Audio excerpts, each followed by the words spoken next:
Bonjour. Tenue du référendum en package en 2016, Walf Grand Place prédit un autre malaise en perspective à Benno Bokk Yakaar, car pour ce journal-ci, l'initiative du président de la République d'organiser en 2016 le référendum sur la réduction de son mandat semble agréer la quasi-totalité des acteurs de l'arène politique, mais seulement opposants et alliés ne sont pas pour un package sans les réformes nécessaires.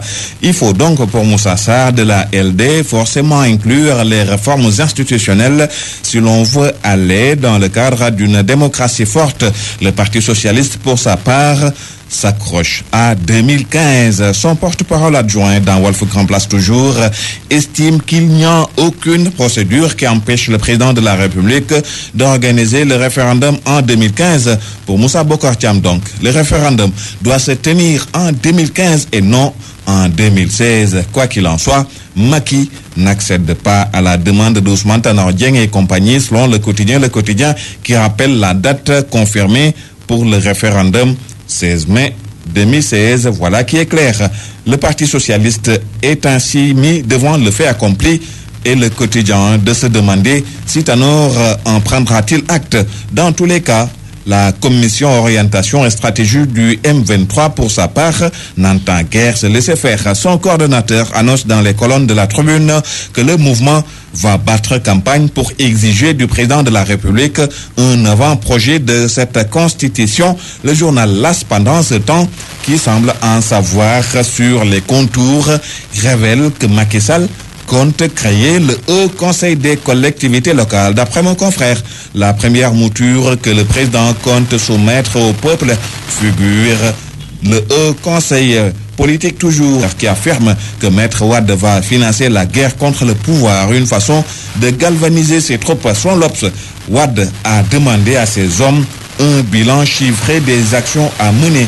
Restons avec l'Observateur qui relève seulement cette guerre à l'APR entre Moustapha Cissé Lo et Cheikh Kanté. Et le premier cité de déclarer dans le journal: j'ai renvoyé Cheikh Kanté comme un malpropre devant témoin. Et le second de dire: j'ai bel et bien porté plainte contre Cissé Lo pour diffamation, injure publique et diffusion de fausses nouvelles. Tout à fait autre chose avec la Tribune qui nous reparle du crash de l'avion Sénégal Air. Mais ce que nous révèle le journal ne rassure guère. L'avion, selon mon confrère, aurait piqué du nez. D'où d'ailleurs le pessimisme qui commence à gagner certains alors que les recherches ne donnent encore rien, absolument rien. Restons avec le journal qui parle de sale temps avec un pèlerin arrêté au lieu saint de l'islam. Ainsi selon la Tribune, c'est une Sénégalaise qui a été arrêtée à la Mecque avec des gris-gris.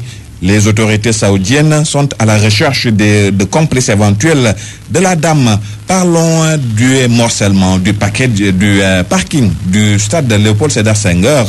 Les chiffres du scandale selon le quotidien.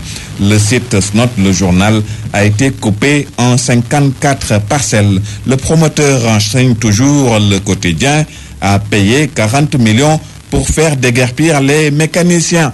Mais le ministère des Sports déclare toujours dans le quotidien: on va saisir les impôts et domaines. Le ministère, d'après le populaire, qui s'oppose à tout dépeçage. Bonne lecture à toutes et à tous.